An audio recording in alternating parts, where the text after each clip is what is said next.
You've typed in thousands of passwords in your life. Have you ever wondered what happens after you click enter? How is your password processed, and what kind of security measures are actually protecting it? The magic starts right before your password is saved on the system. Storing your password as plain text would be a terrible idea, way too risk-prone. So instead, sophisticated and creative processes happen behind the scenes to keep your password safe. The critical process that is used to secure your password is called hashing. Hashing is a fundamental concept in cybersecurity, involving the transformation of input data of any size into a fixed-sized string of characters, which typically appears as a random sequence of letters and numbers. This transformation is done using a specific algorithm known as a hashing function.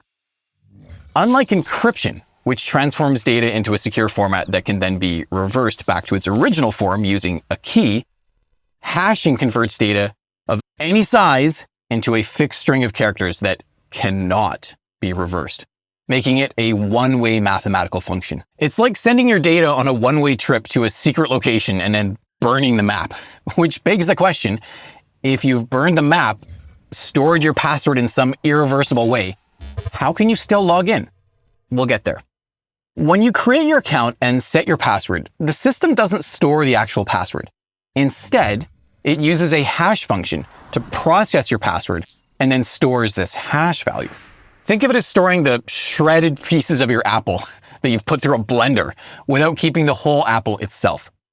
As you log in, the server takes the password you enter, puts it through the same one-way hashing process, and then compares this new hash with the one it has stored. If the hashes match, the server knows you've entered the correct password, even though it never stored your actual password in the first place. This way, even if the map is burnt, the server can still verify your identity by cross-checking the hashes, by basically confirming you know your password. Hashing is fundamental to many critical processes in our digital world, from ensuring data integrity and authenticating digital signatures to securing blockchain transactions and optimizing data retrieval.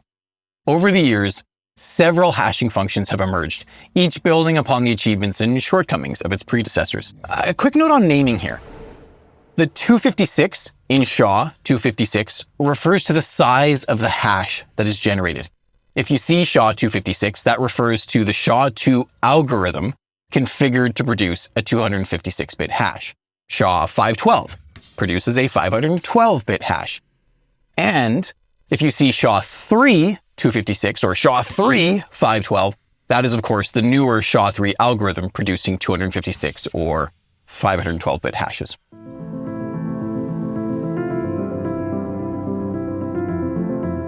A hashing function must satisfy several key properties to be effective and secure.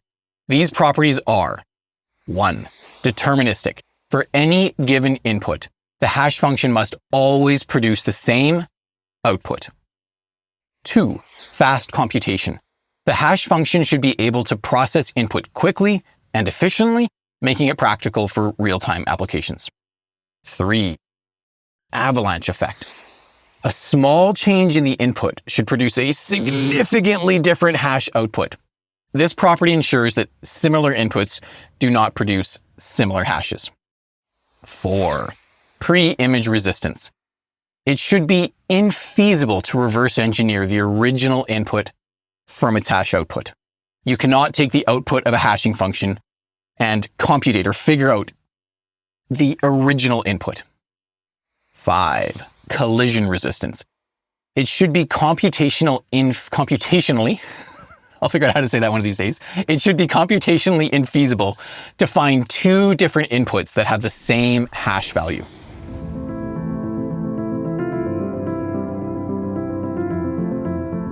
To better understand this whole hashing thing and how it works, let's imagine your password as an apple. When you provide it, it's like putting the apple into an advanced blender. This blender cuts according to a predefined pattern, transforming the apple into a unique shredded sum of pieces. Placing your apple into different blenders, different hashing functions, gives different results.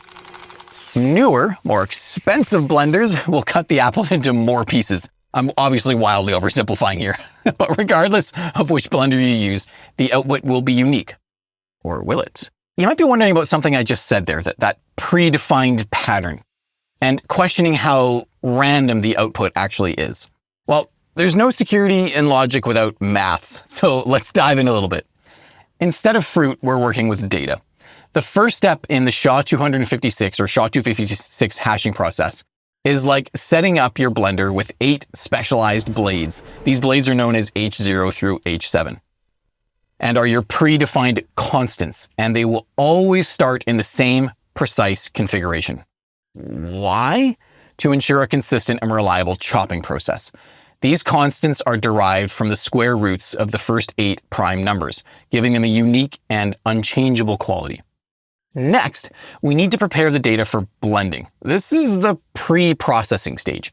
Imagine you have an apple that needs to fit perfectly into your blender. To do this, you pad the message, so it's just the right size to be processed efficiently. This padding ensures that your apple, your data, fits perfectly in the blender, ready for the next step of the hashing blending process. Now, the data is divided into chunks, and each chunk gets broken down further. Here's where the core of SHA-256 happens: the compression function. Imagine your blender is set to run for 64 cycles. Each cycle chops and mixes the pieces of the apple, ensuring that even a small change in the output completely changes the final result. This is, remember, known as the Avalanche effect. Finally, after all the chunks are processed and blended, we combine the results to produce the final 256-bit hash value. This hash value is unique to your original message.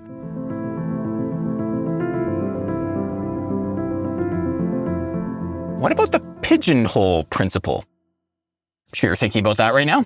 It states that if you have more items, more inputs than containers, outputs, at least one container will hold more than one item. Applied to hashing, this means collisions are inevitable with infinite possible inputs but limited hash outputs. MD5 and SHA-1 are particularly vulnerable because they produce shorter hash outputs, 128-bit and 160 bits. Think of it as having fewer boxes for our pigeons, making it easier for different inputs to end up having the same hash output. Remember, this is called collisions, and we absolutely want to avoid collisions. So having a larger hash value helps to reduce collisions and increase security. SHA-2 and SHA-3 produce much larger hash outputs, 256 bits or more. This exponentially increases the number of possible hash values, making collisions extremely rare. For example, SHA-256 has 2 to the power of 256 possible outputs. A lot more boxes for our pigeons.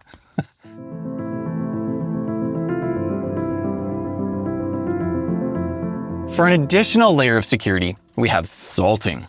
Imagine adding a sticker to the apple. A salt is a random value added to each input before hashing, ensuring that even identical inputs, right? Even if you had identical apples, the fact that one apple has a sticker on it makes it different. So this prevents collisions and makes life much harder for attackers. Speaking of attackers, they love pre-computed hash tables of known passwords, also known as rainbow tables. These tables are lists of common passwords and their corresponding pre-computed hash values. You and any attacker can easily find rainbow tables online. MD5 and SHA-1 hashes are especially vulnerable to rainbow tables, and you can quickly find common passwords for you can quickly find hash values for for the most common paths in the world very easily through rainbow tables. Simply Googling a hash value from MD5 will often give you the password. Some websites even disguise these tables as decryption tools. So, if your data is breached and your hashed passwords are stolen, attackers could potentially find your password using these rainbow tables. That's why using unique salts and stronger hashing functions like SHA-256 or SHA-3 is crucial for keeping your data, especially things like passwords, secure. We made, by the way, a whole video on salting and how it defeats rainbow tables. You can find it up here, right? I think up here, yeah. A final note here on security.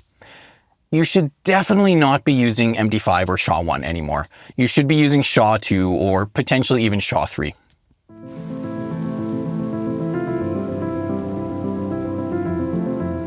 Here's a fun little thing you can check out. You can check if your accounts have been compromised using the really cool website, Have I Been Pwned? This site lets you see if your email address has been part of any major data breach.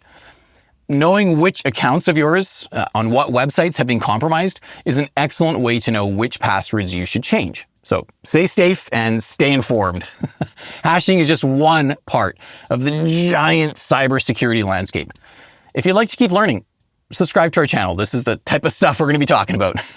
And if you're interested in some cybersecurity training, like achieving your CISSP certification, you should check out our main Desk Cert YouTube channel, where we have a bunch of awesome resources related to cybersecurity certifications. Stay curious, stay vigilant, and until next time.